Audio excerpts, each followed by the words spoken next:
How is your team doing in the power poll? The La Cueva Bears are doing just fine. They've been there since the first show, the preseason show, #1, and they're staying there. They like it there. The Bears undefeated on the season. El Dorado following in the second spot, and Goddard third. All of those teams winners this week. Of course, Berlin also, so no change will happen there. Las Cruces also winner tonight. We finally got that final score on the Las Cruces-Gadsden game. Las Cruces winning over Gadsden 42-7. And the Valencia Jaguars, you know they're still undefeated. You saw those highlights. They cracked the poll for the first time this season at 13. Welcome back. The Estancia Bears headed into Friday, coming off another routine week that included a victory. The NMFFN Colts experienced victory for the first time this season last week. Formation. Could they do it again against Estancia? It was tough for the Colts from the very beginning. Why? Because on the opening kickoff, Estancia with the onside kick, and NMFFN has no shot as the Bears recover. However, the Bears' drive is shut down by the Colts defense.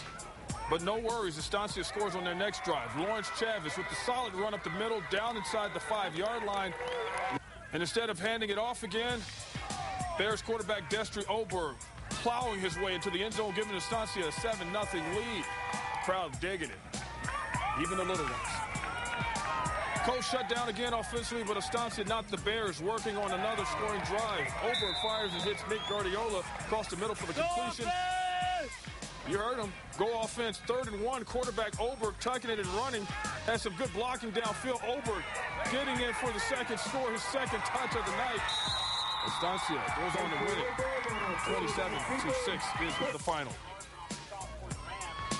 West Las Vegas Dons on the road in Peeville playing the Portales Rams. Fumble! Who's got it? West Las Vegas recovering their own fumble. Then the drive would stall, but Portales would reach into their bag of end zone tricks and get to the end zone. Rams go up 18-0 at that point, winning 44-6 as West Las Vegas is all out of everything. Pow on a collision right there.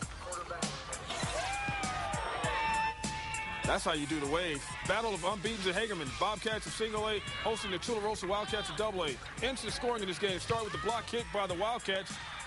Sets them up nicely. And all they have to do is give it to this guy, Mr. Sanchez. We call him Mr. because he's tough. Into the end zone. Then Hagerman answers back because they are at home. Flying down the field.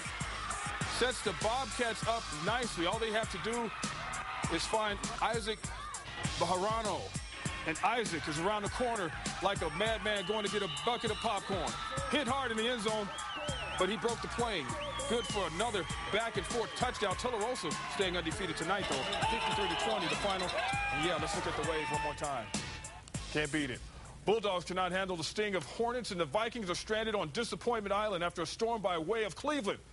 What is that all about? Our Lawrence Gilligan is here to explain in our Thursday Rewind. Lawrence. That's right, Van. 2 high-scoring affairs going on last night right here in the metro area. We like high-scoring affairs on my island, at least. However, we don't like them one-sided. Let's take you up to Wilson Stadium for the first game on tap. The Highland Hornets hosting Albuquerque High.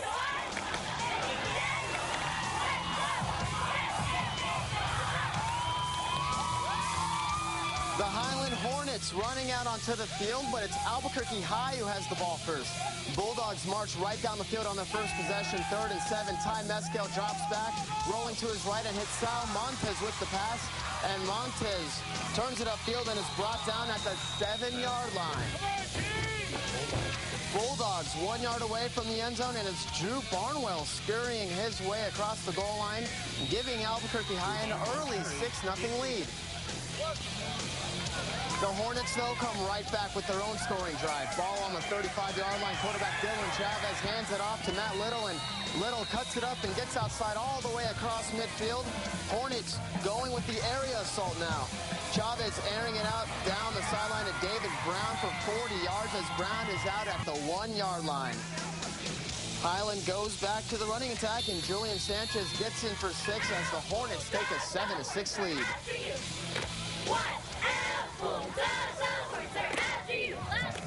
In the second quarter, more Hornets offense on the attack on the 35, and the QB Chavez decides to keep it himself and almost fakes me out. Chavez motors all the way inside the 15-yard line.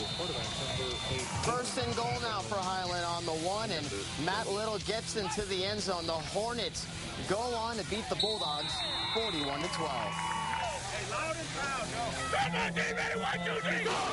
The 7th-ranked Cleveland Storm getting fired up for second-half action. Storm already up 14-0 on Valley, looking to add to their lead. Quarterback Cole Gauchi steps back and connects with Travis Lonergan on third down to move the change. Gauchi with the handoff to Thomas Knox, who had a very good game last night, getting inside the 10-yard line. After a holding penalty, puts his Storm back to the 14-yard line. Gauchi loses the handle, but finds Jerome Gabruzniewski for the touchdown, putting Cleveland up 21-0. In the fourth quarter now, Valley defense backed up again until Jerry Goodyear deflects the pass, and Aaron Martinez is there for the interception, giving the Vikings hope. But the ensuing Valley drive stalls as the Storm sack Jerry Goodyear on back-to-back downs, giving Cleveland's dangerous quarterback another shot at a scoring drive. Gauchi Enizo makes the Vikes pay. Gauchi hitting Knox for the 26-yard touchdown score. But get this, one of Knox's 4 touchdowns on the night. The Storm spoil Valley's homecoming with a 35-0 shutout victory. Then they have had only one setback this season, and it was a fumble in the red zone that did it. That Cleveland Storm team is the real deal. Ben, back to you. Yeah, that's right. Coach Parter doing a great deal out there, a great deal of work. Doing some good stuff. Like every week, Saturday is serving up his own brand of high school football fun. What's on the schedule? Volcano Vista, the Hawks at the El Dorado Eagles to start it off at Wilson Stadium. That should be a great game. Robertson is at St. Pius this week, coming from up north to play the Sargents Academy. And St. Mike's will get it on. That game will be in Santa Fe as Mr. Branch and his gang heads up to St. Mike's. And McCurdy playing Hope Christian. That will be the evening game right here in Bouquet at 5. The last of the highlights have rolled, but the New Mexico ChevyDealers.com Football Friday Night Show is still riding shotgun with the high school football experience. You know what I'm talking about. I'll see you online in just a few seconds.